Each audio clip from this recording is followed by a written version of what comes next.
Պատկերացրեք, որ աշխատանքից հետո տուն եք գալիս, ձեր սիրած մանրահատակն այլս այնքան գեղեցիկ չէ, որքան նախկինում։ Ամբողջ հատակին հայտնվել են բարակ ճեղքեր մինչ 2 մմ։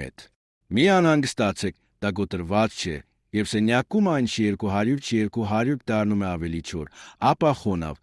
այն փոքր-ինչ կզգվում ընդլայնվում է։ Այս դեպքում ծառը կարող է աճել մինչ 20 cm, բայց այդ ճեղքերը հավաքում են փոշին, չացնում տեսքը, կարող են ջուր բաց թողնել։ Մենք կարող ենք ամեն ինչ դնել արագ, մաքուր, առանց մեծ վերանորոգման։ Մենք օգտագործում ենք հատուկ պրոֆեսիոնալ գելջեթամաձիկ, թարմացնում ենք լակը։ Հատակը գրքին դառնա հարթ փայլուն, կարծես խանութից նոր է դուրս եկել։